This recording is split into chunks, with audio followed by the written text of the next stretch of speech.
Hello students, again welcome to chemistry concept। अभी आपको और मज़ेदार चीज़ें सीखनी है। प्रीवियस लेक्चर में हमने प्रूव कर दिया कि अल्कोहल एसिड है, फिनॉल भी एसिड है। तो अल्कोहल और फिनॉल दोनों एसिडिक है, वो प्रूव हो चुका है। अब अभी हम सीखने जा रहे हैं एसिडिटी ऑफ फिनॉल के बारे में। एसिडिटी ऑफ फिनॉल, उसके साथ साथ आपको और एक क्वेश्चन कवर करना है। वो क्वेश्चन है कि why phenols are more acidic than alcohol. कि भाई फिनॉल अल्कोहल से क्यों बेटर एसिड है और क्यों ज्यादा एसिडिक है। तो उसको धीरे धीरे सीखते हैं। देखो, अल्कोहल की बात की जाए तो अल्कोहल H प्लस डोनेट करके RO minus alkoxide ion produce करते हैं।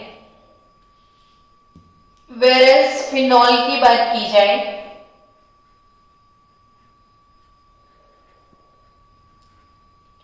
तो जो फिनॉल है वो वाटर के साथ रिएक्ट करके क्या प्रोड्यूस करते हैं? Phenoxide ion. तो अल्कोहल से मिलता है अल्कोक्साइड आयन, फिनॉल से मिलता है फिनॉक्साइड आयन। लेकिन बच्चों, ये रिएक्शन फॉरवर्ड डायरेक्शन में तो होता है, रिवर्स डायरेक्शन में भी होगा। यानी कि ये दोनों रिएक्शन रिवर्सिबल प्रोसेस है। सबसे पहली बात, कैसी प्रोसेस है वो? रिवर्सिबल। यानी this side to this side and product to reactant also. Okay, अब एसिड के बारे में थोड़ी बातें की जाए तो एसिड के सॉल्यूशंस में कौन सा कंसंट्रेशन ज्यादा होता है? तो H3O प्लस का। अब दोनों के एक्वियस सॉल्यूशन में क्या प्रेजेंट है? H3O plus. इट शोज कि दे आर एसिडिक। जिनमें H3O प्लस होता है वो एसिडिक है।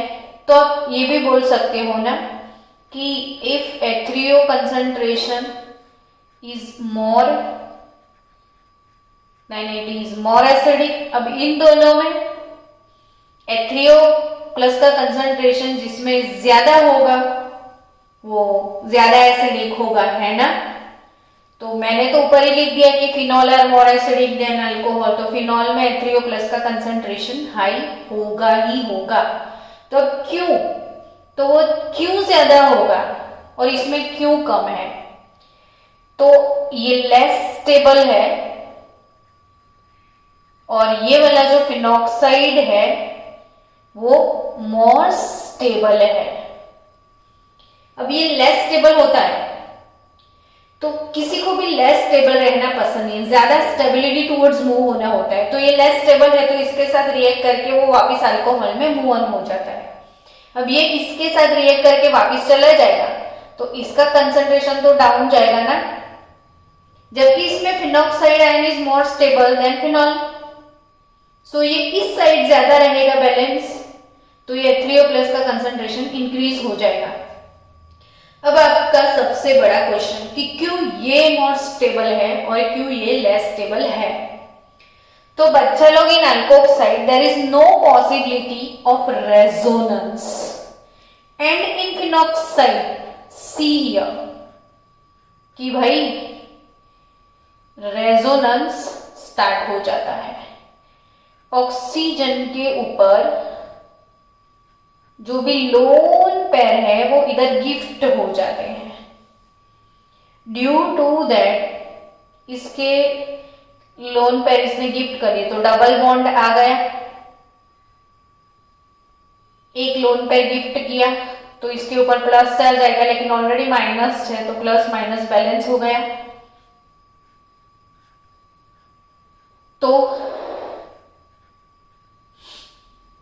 ये डोनेशन की वजह से इधर पार्शियल डबल बॉन्ड, तो ये वाले जो लोन पेयर हैं ये इधर फ्री होके ऑर्थो लोकेशन पे डीलोकलाइज हो रहे हैं। अब नेक्स्ट पोजीशन, मैंने बहुत बार बोला है कि आप ये रेजोनेटिंग फॉर्मूला सीख लेना, आपको एग्जाम में ड्रॉ करना पड़ेगा, ये क्वेश्चन एग्जाम में बोर्ड में आएगा, तो आपको ये सारी चीजें खुद पेपर में लिखनी है। अब ये इधर डोनेट होगा, ये तो कॉमन रहेगा, लेकिन इसका माइनस चार्ज पहले ऑक्सीजन पे था, अब ऑर्थो लोकेशन पे, यानी नेगेटिव चार्ज डीलोकलाइज हो रहा है। कोई एक जगह पे नेगेटिव चार्ज स्टेबल नहीं है। अब इसने इधर बॉन्ड बना लिया तो ऑब्वियसली ये इलेक्ट्रॉन इधर फ्री हो जाएंगे। तो नेक्स्ट स्टेप में फिर से ये इलेक्ट्रॉन पेयर जो है ये इधर बॉन्ड बनाएंगे,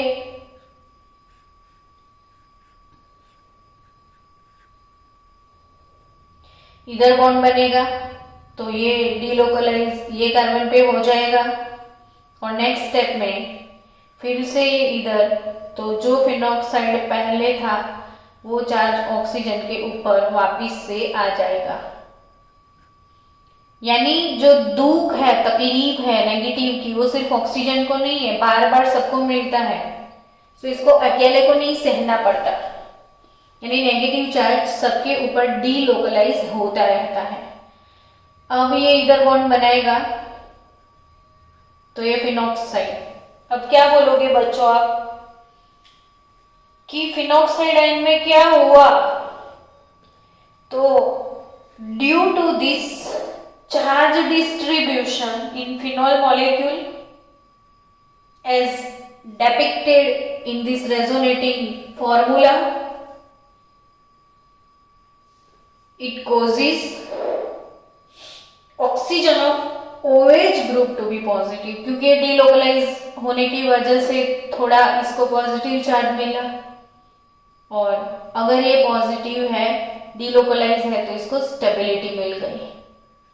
तो ड्यू टू रेजोनेंस ये स्ट्रक्चर जो है वो स्टेबिलिटी गेन करता है, तो रिवर्स डायरेक्शन में रिएक्ट नहीं करेगा, तो जल्दी से H3O+ का कंसंट्रेशन डिक्रीज नहीं होगा, तो ये ज्यादा होगा। इसकी कंपैरिजन में लेस स्टेबल है, इसमें रेजोनेंस पॉसिबल ही नहीं है। So no resonating formula here. Resonance possible है तो there are so many resonating formula, और जो नेगेटिव चार्ज है किसी एक पे नहीं रहता है, वो डीलोकलाइज हो गया, यानी स्टेबिलिटी और ज्यादा बढ़ गई। अब दूसरी चीज, ये वाला ज्यादा स्टेबल है या ये वाला ज्यादा स्टेबल है? तो इसमें जो R है वो sp3 हाइब्रिड कार्बन कंटेन करता है, और ये जो C है ये वाला कार्बन sp2 हाइब्रिडाइज्ड कार्बन है। अब sp3 यानी 4 ऑर्बिटल, इसमें s कैरेक्टर 1/4 यानी 25% है। sp2 यानी 3 ऑर्बिटल, तो इसमें s कैरेक्टर 1/3 यानी 33% है। अब सबको पता है कि s कैरेक्टर जब इंक्रीज होता है, s कैरेक्टर जब इंक्रीज होता है तो इलेक्ट्रोनेगेटिविटी इंक्रीज हो जाती है। सो sp2 hybrid carbon is more electronegative than sp3। अब इसके इलेक्ट्रोनेगेटिव होने से इसको क्या, तो भाई सोचो ना बच्चों की ये इलेक्ट्रोनेगेटिव है ना, तो इलेक्ट्रोनेगेटिविटी क्या होती है? इलेक्ट्रॉन को अपनी तरफ खींचेगा ये, तो ये इलेक्ट्रॉन अपनी तरफ ऑक्सीजन के इलेक्ट्रॉन को खींचेगा, तो ऑक्सीजन किसको लूटेगा? हाइड्रोजन को। ऑक्सीजन के इलेक्ट्रॉन को कार्बन थोड़ा खींच के रखेगा, तो ऑक्सीजन हाइड्रोजन से इलेक्ट्रॉन खींचेगा तो ऑब्वियसली H जल्दी रिलीज हो जाएगा, तो इसका जो सेल्फ आयोनाइजेशन है वो भी स्पीड में होगा, तभी इसके अंदर H3O+ का कंसंट्रेशन ज्यादा होता है। फिर रेजोनेंस की वजह से ये भी ज्यादा स्टेबल हो गया, तो रिवर्स प्रोसेस भी नहीं होता है, तो दोनों पर्पस की वजह से H3O+ का कंसंट्रेशन इंक्रीज हो जाता है। सो बच्चों, phenols are more acidic than alcohols. चलो, ये दोनों रीजन आपको क्लियर कट समझ में आ गए होंगे। अब मुझे और बातें आपको सिखानी है, ध्यान से सीखना कि फिनॉल तो एसिडिक है ही है अल्कोहल से ज्यादा। अब वही फिनॉल जो है उसमें मैंने H2O डाल दिया, मुझे मिल गया फिनॉक्साइड आयन और H3O+।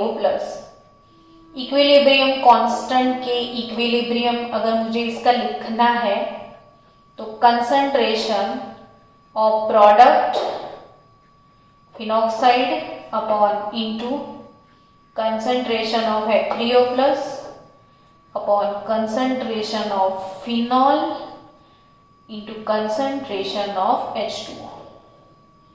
अब जो H2O है इसको हमेशा हम कांस्टेंट में कंसीडर करते हैं, तो K इक्विलिब्रियम इनटू H2O,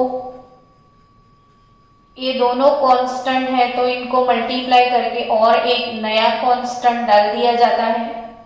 अब वो क्या लिखेंगे नया कांस्टेंट, तो K तो होगा लेकिन A लिख दो, क्यों, तो वो एसिड है इसलिए, बेस होता तो हम K भी लिखते हैं ना, तो ये एसिड है तो Ka क्या है, तो हमने 2 और 3 चैप्टर में इसके बारे में पढ़ा है कि K is nothing but dissociation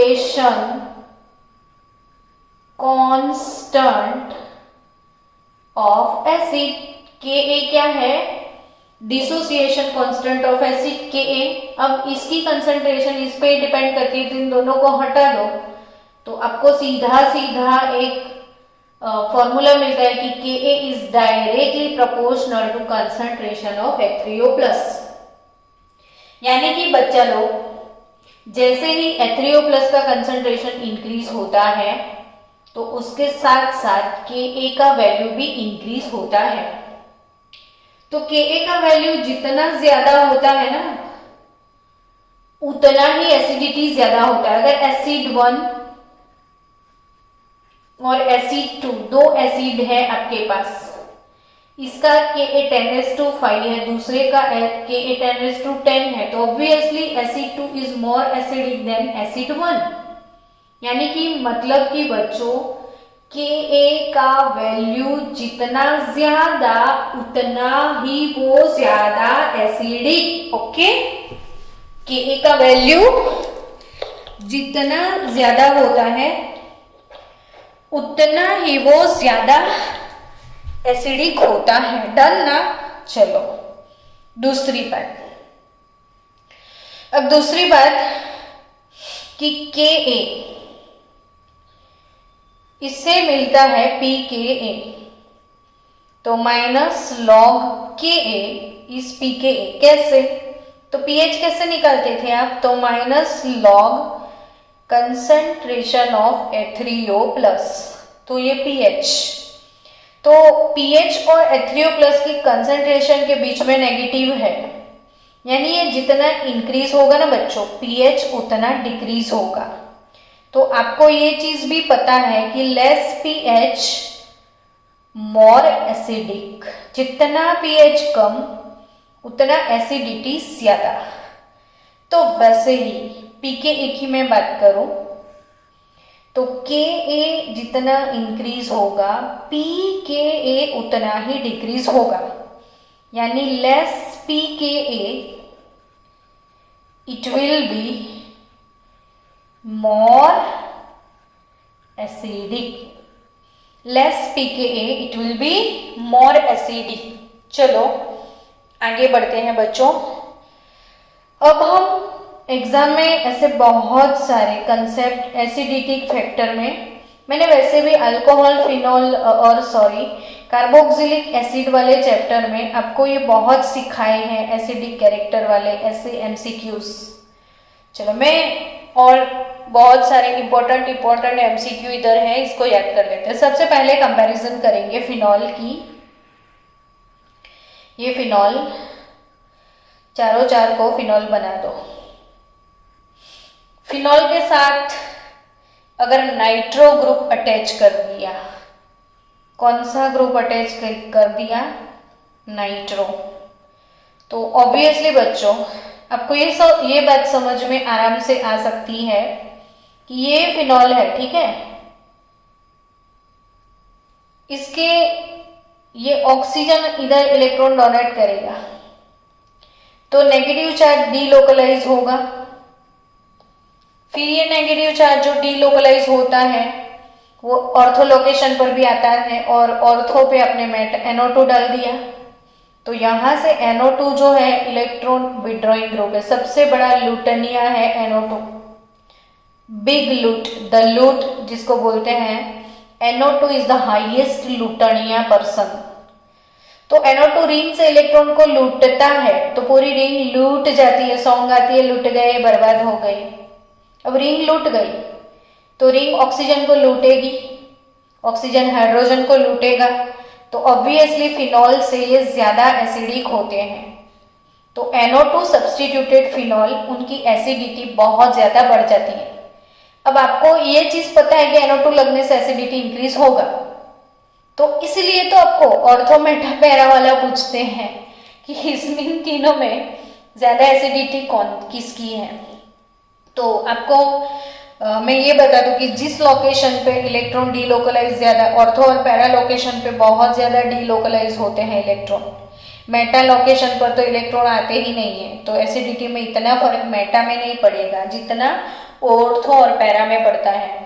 तो ऑर्थो जो है इसका pKa 7.2 है। ऑर्थो का pKa कितना है? 7.2।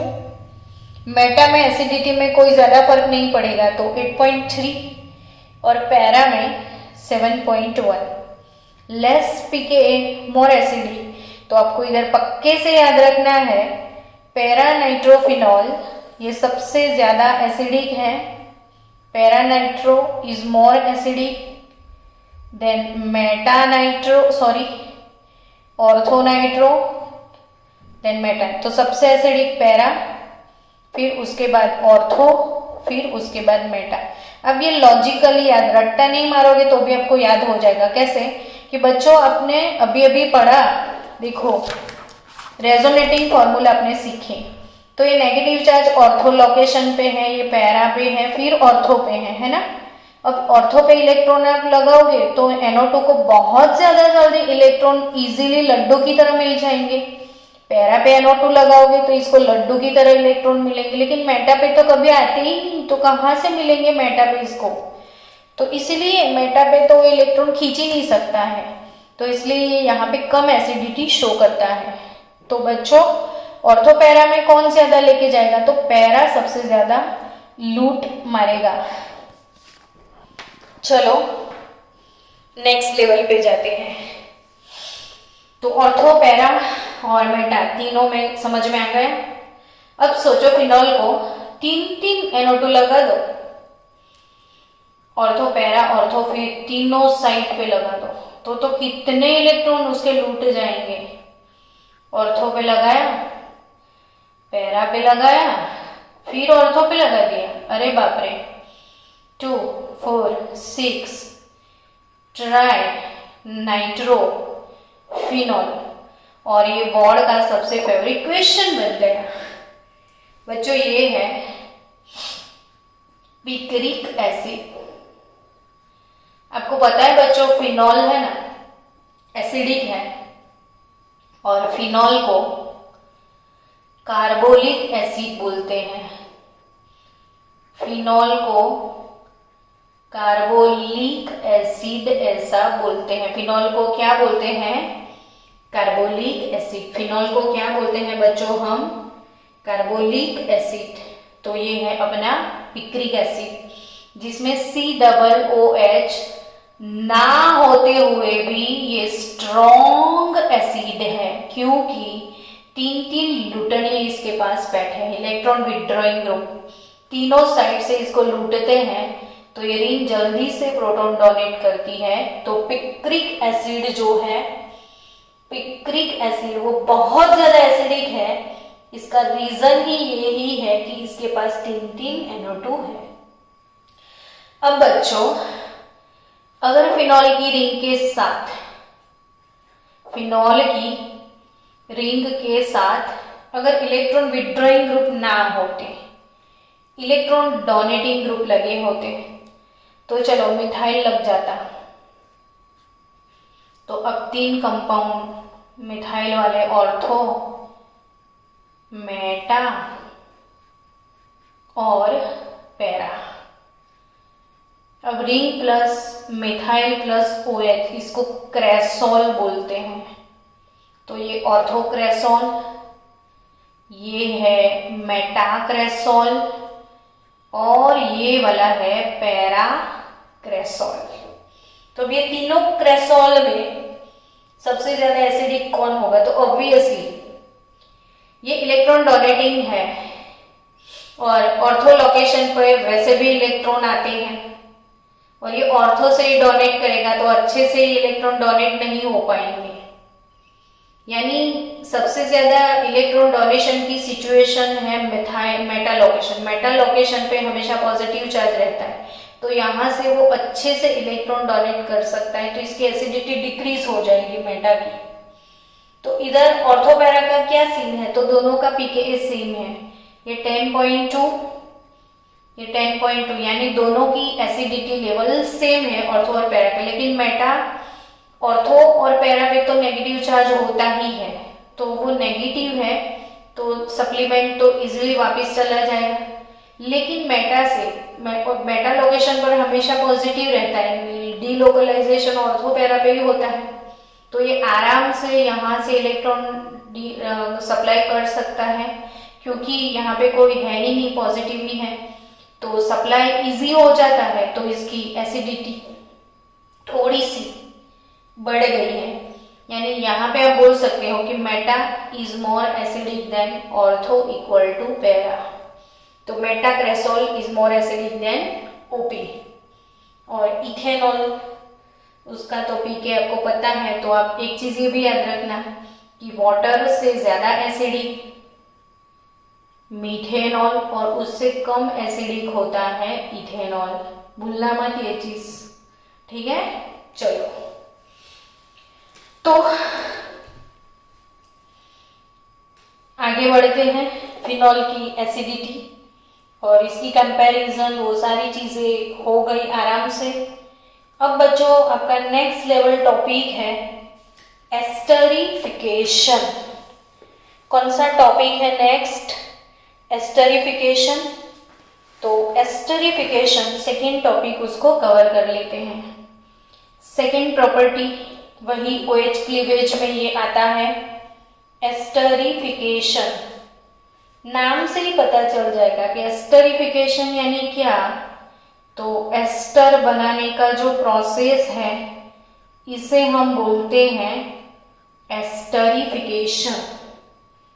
तो अल्कोहल या फिनॉल, कोई भी ले लो, अल्कोहल या phenol reacts with carboxylic acid.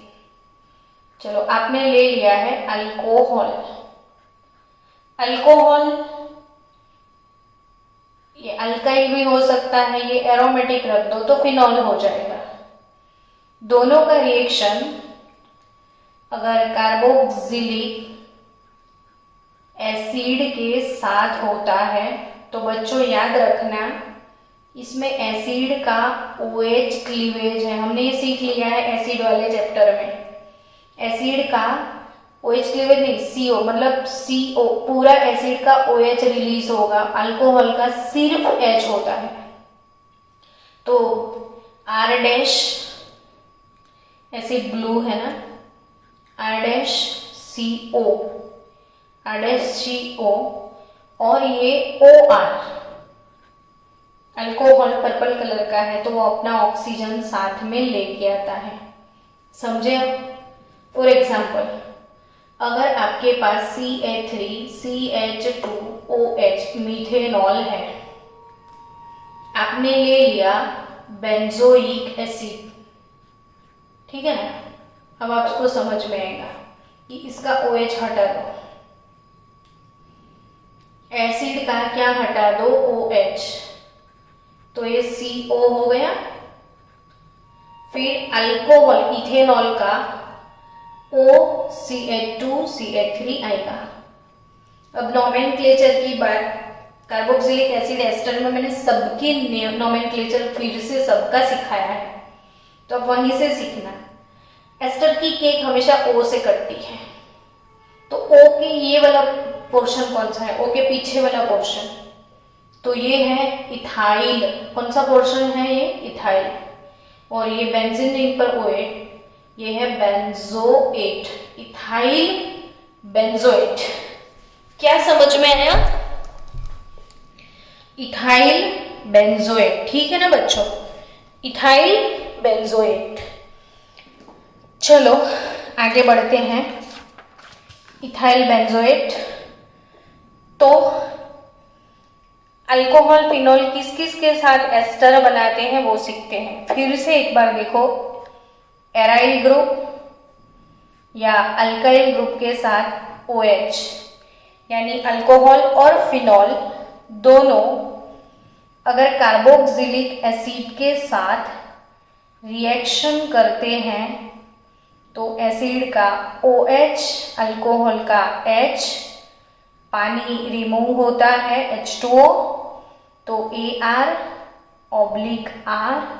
फिर O, फिर OC double bond OR dash, क्या मिलेगा आपको, एस्टर। अगर वही अल्कोहल और फिनॉल, वही अल्कोहल या फिर फिनॉल के साथ किसका रिएक्शन होता है, तो एसिड एनहाइड्राइड। अगर आप भूल भी गए हो तो CO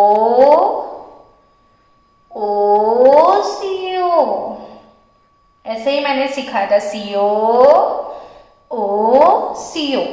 यानी RCO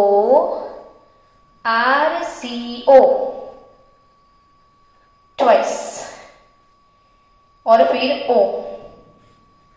तो ये है एसिड एनहाइड्राइड, एसिड एनहाइड्राइड।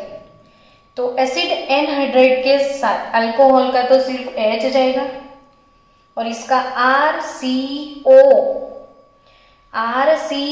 और इसका O होगा, यानी RO, अल्कोहल के साथ इसका O होगा।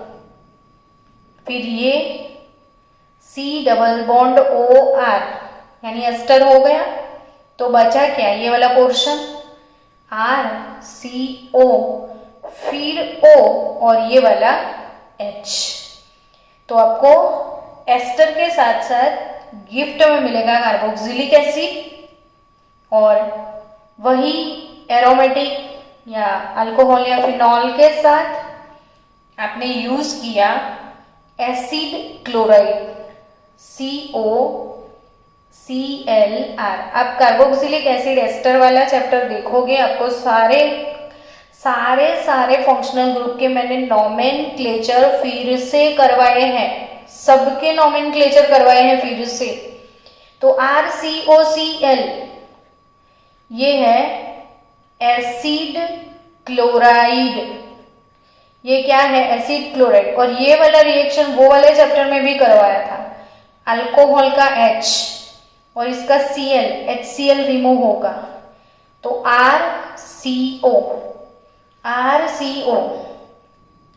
और उसके साथ OR, समझे आप? तो ये भी हो गया एस्टर।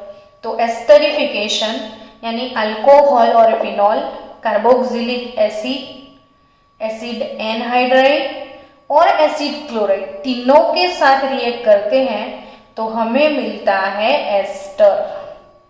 अब आप 5-5, 10-10 example, 5 alcohol, ethanol ethanol ethanol लिख दो और इधर आप 5 एसिड लिखो और फिर एस्टर बनाओ और सबके नेम्स लिखो, 5 एसिड एनहाइड्राइड लिखो, एसिड क्लोराइड लिखो। तो इसकी प्रैक्टिस आप खुद ऐसे कर सकते हो।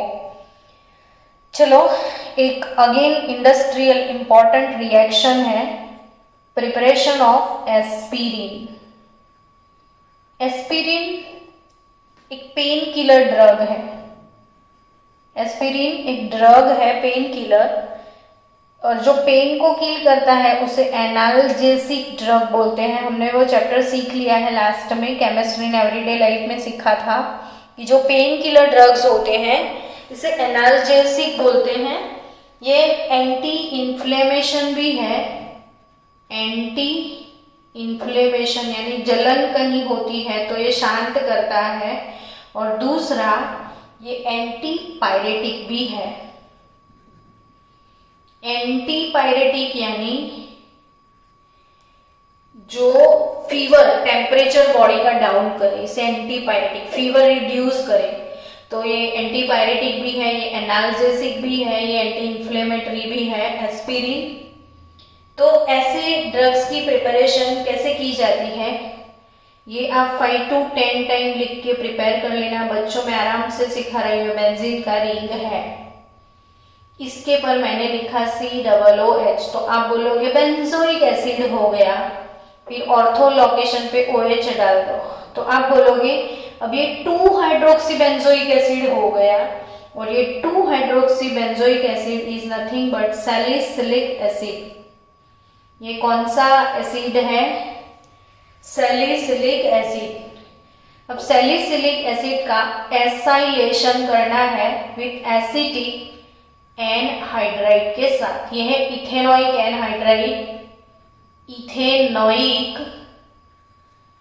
एनहाइड्राइड और एसिटिक एनहाइड्राइड।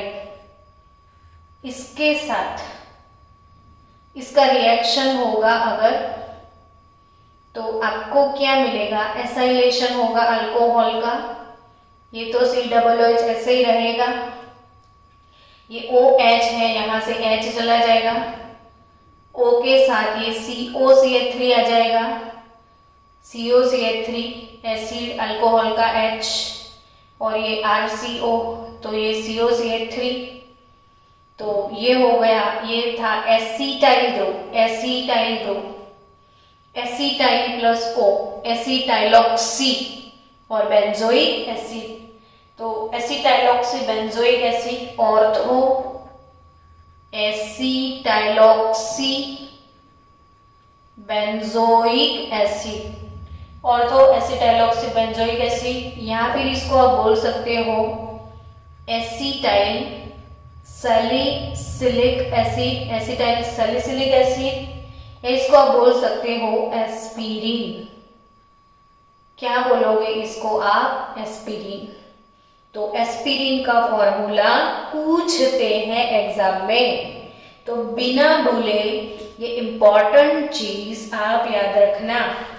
तो अब नेक्स्ट लेक्चर होगा reaction involving cleavage of carbon oxygen bond. So next lecture में हम सीखेंगे CO क्लीवेज। तब तक के लिए आप ये वाला टॉपिक प्रिपेयर कर लो।